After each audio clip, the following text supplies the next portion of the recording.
పశ్చిమాసియాలో America, Iran మధ్య శాంతి ఒప్పందం విషయంలో ఊగిసలాటలు కొనసాగుతున్నాయి. అంతా సవ్యంగా సాగుతుందనుకున్న సమయంలో అమెరికా అధ్యక్షుడు డొనాల్డ్ ట్రంప్ ప్రతిపాదనలపై సంతకం చేయకుండా వెళ్లిపోయారు.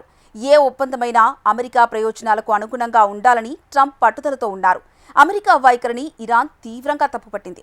ఓవైపు అమెరికా, ఇరాన్ల మధ్య చర్చలు జరుగుతుంటే మరోవైపు హిజ్బుల్లా దళాలే లక్ష్యంగా లెబనాన్ మీద భీకర దాడులు చేస్తోంది ఇజ్రాయెల్. గాజా భూభాగంలో 70% పైగా స్వాధీనం చేసుకుంటామని ప్రకటించారు నెతన్యాహు. పశ్చిమాసియాలో అనిశ్చితి ఇంకా కొనసాగుతోంది. అమెరికా, ఇరాన్ల మధ్య చర్చలు ఫలప్రదమై ప్రాథమిక ఒప్పందానికి సిద్ధమైనట్టు వార్తలొచ్చిన పరిస్థితి మరోసారి తారుమారైపోయింది. అమెరికా అధ్యక్షుడు డొనాల్డ్ ట్రంప్ కాల్పుల విరమణ పొడిగింపు, హర్మూజ్లో దిగ్బంధనం ఎత్తివేతకు సంబంధించిన తాత్కాలిక ఒప్పందంపై సంతకం చేయలేదు. ఈ అంశంపై తుది నిర్ణయం తీసుకునేందుకు ట్రంప్ వైట్ హౌస్ సిచ్యువేషన్ రూమ్లో తన సలహాదారులతో భేటీ అయ్యారు. 2 గంటల పాటు సాగిన చర్చల్లో ఒప్పందంపై ఎలాంటి పురోగతి లేదు. చివరికి అమెరికా అధ్యక్షుడు సంబంధిత ఫైల్ మీద సంతకం చేయకుండానే వెళ్లిపోయారు. అయినప్పటికీ ఆ ఒప్పందంపై డొనాల్డ్ ట్రంప్ అధికారికంగా సంతకం చేయటం గానీ, తుది ఆమోదం ప్రకటించటం గానీ జరగలేదు. సంతకం చేయకుండానే అక్కడి నుంచి వెళ్లిపోయారు. దీంతో ఇరు దేశాల మధ్య ఉద్రిక్త పరిస్థితులు మళ్లీ మొదటికొచ్చాయి. ఇరాన్తో కుదిరే ఏ ఒప్పందమైనా అది అమెరికాకు మేలు చేసేదిగా ఉండాలని, అధ్యక్షుడిని సంతృప్తిపరచాలని, అప్పుడే ఆయన తుది ఆమోదం తెలుపుతారని వైట్ హౌస్ అధికారి తెలిపారు. ఇదే సమయంలో డొనాల్డ్ ట్రంప్ ట్రూత్ సోషల్ ద్వారా ఇరాన్కు పలు షరతులు విధించారు. అణ్వాయుధాలు లేదా అణుబాంబు తయారీ దిశగా ఎప్పటికీ వెళ్లబోదని స్పష్టంగా అంగీకరించారని ఆయన డిమాండ్ చేశారు. అలాగే ప్రపంచ వాణిజ్యానికి అత్యంత కీలకమైన హర్మూజ్ జలసంధిని తక్షణమే అన్ని రకాల సుంకాలు లేకుండా 2 దిశల్లోనూ నౌక రాకపోకలకు తెరవాలని సూచించారు. జలసంధిలో ఎక్కడైనా సీ మైన్స్ ఉంటే వాటిని వెంటనే నిర్వీర్యం చేయాలన్నారు. ఇప్పటికే అమెరికా నౌకాదళం అనేక మైన్లను పేల్చి తొలగించిందని, మిగిలిన వాటిని ఇరాన్ తొలగించాలని పేర్కొన్నారు. అంతేకాకుండా దిగ్బంధనం కారణంగా అక్కడ చిక్కుకుపోయిన నౌకలు తిరిగి ప్రయాణాలు ప్రారంభించవచ్చని కూడా ట్రంప్ తెలిపారు. అయితే అమెరికా వైఖరిని ఇరాన్ తప్పుబట్టింది. ఇస్లామిక్ రిపబ్లిక్ ఆఫ్ ఇరాన్కు మస్ట్ అనే భాషతో ఎవరూ ఆదేశాలు ఇవ్వలేరని ఆ దేశ విదేశాంగ మంత్రి ఇస్మాయిల్ బఘాయి తెలిపారు.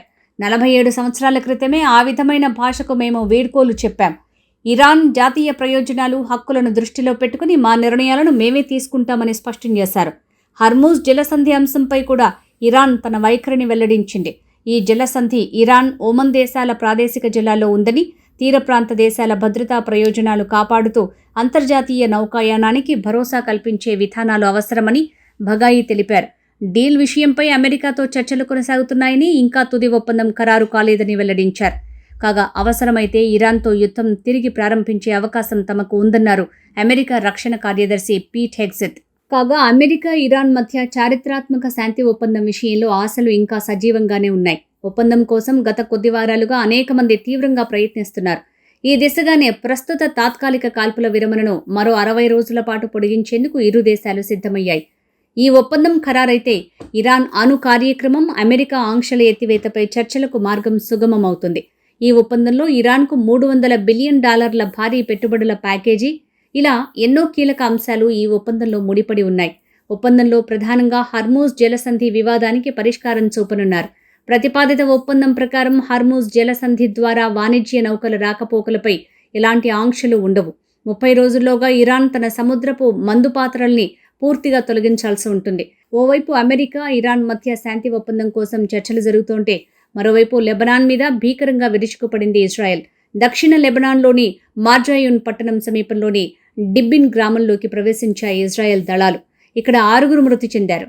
డీర్ కనౌన్ అల్ నహర్, అబ్బాసియహ్ గ్రామాలపై జరిగిన దాడిలో 5 చనిపోయారు. యబ్బా గ్రామంలో మున్సిపల్ పోలీస్ అధికారి ఒకరు ప్రాణాలు కోల్పోయారు. నబాతియహ్ నగరం సమీపంలోని యోహ్మోర్, జవ్తార్ అల్ షర్కియోహ్ గ్రామాల వద్ద హిజ్బుల్లా దళాలతో ఇజ్రాయెల్ సైన్యం తలపడింది. ఈ 2 గ్రామాలు చారిత్రక బోఫోర్ట్ కోట సమీపంలో ఉన్నాయి. ఆ కోటను స్వాధీనం చేసుకోవటమే ఇజ్రాయెల్ లక్ష్యమని తెలుస్తోంది. వ్యూహాత్మక ప్రాధాన్యం ఉన్న లిటానీ నదిని దాటి ముందుకు సాగింది. ఇజ్రాయెల్ ప్రధాని బెంజమిన్ నెతన్యాహు ఉత్తర సరిహద్దు ప్రాంతాన్ని సందర్శించి తమ సైనికుల పోరాటాన్ని ప్రశంసించారు. మరోవైపు గాజా భూభాగంలో 70% పైగా స్వాధీనం చేసుకోవాలని సైన్యాన్ని ఆదేశించినట్లు ఇజ్రాయెల్ ప్రధాని నెతన్యాహు తెలిపారు. హమాస్పై ఇజ్రాయెల్ తన పట్టు బిగిస్తోందన్నారు. ప్రస్తుతం గాజా భూభాగంలో 60% మా చేతుల్లో ఉంది. దశలవారీగా ముందుకు సాగుతూ 70% చేరుకోవాల్సిందిగా సైన్యానికి ఆదేశాలు జారీ చేశాను అని నెతన్యాహు వెల్లడించారు.